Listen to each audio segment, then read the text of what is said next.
petit rappel, le PASEMEP avait comme objectif de contribuer à l'atteinte des ODD, notamment à l'ODD 5, à travers l'amélioration du système de suivi et évaluation de politiques publiques intégrant le genre. Pour faire cela, le projet s'est articulé en 3 axes principaux. Le premier axe a permis le renforcement du système de suivi et évaluation sectorielle avec le développement des outils sensibles au genre pour la collecte des données administratives. À savoir, donc, on a développé des indicateurs sectoriels qui seront à mettre à jour périodiquement.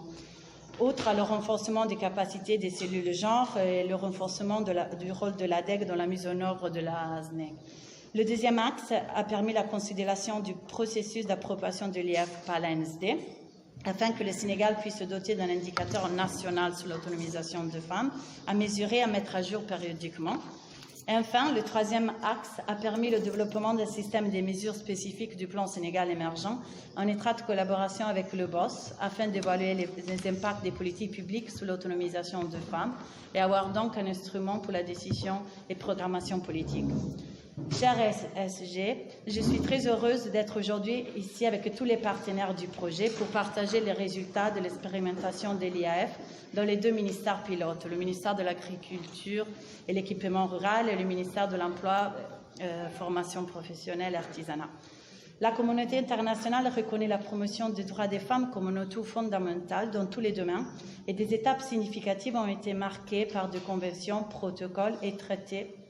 qui affirme la volonté de créer un environnement favorable à l'égalité de genre dans le domaine politique, économique, social et culturel, qui sont un peu les 4 domaines que notre indicateur aussi prend en considération.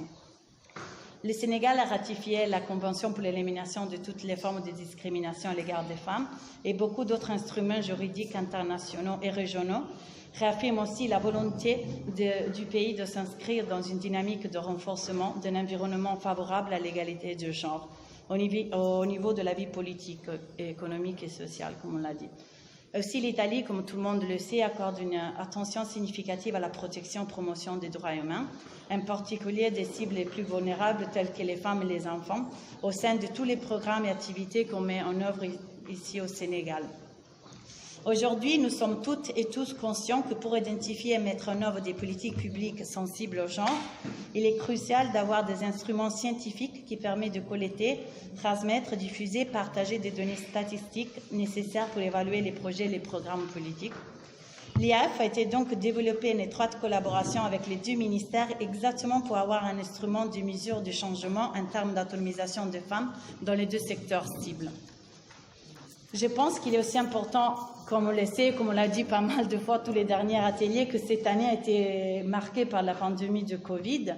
Donc cette pandémie, elle a eu des conséquences encore plus négatives sur ce qui concerne l'autonomisation de femmes. Donc il est encore plus important, je pense, d'avoir un instrument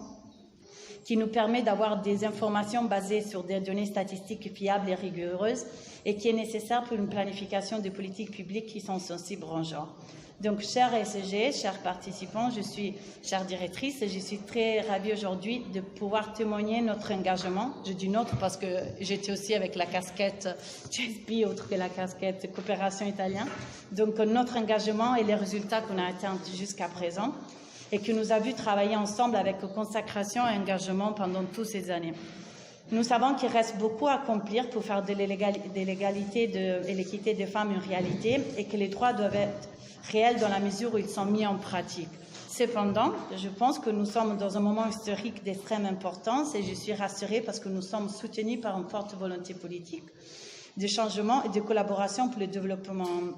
humain. Chers SG, chères directrices, chers participants, je voudrais donc vous remercier en nom de la coopération italienne de votre disponibilité à participer activement à cette journée de restitution. Petit rappel, le PASEMEP avait comme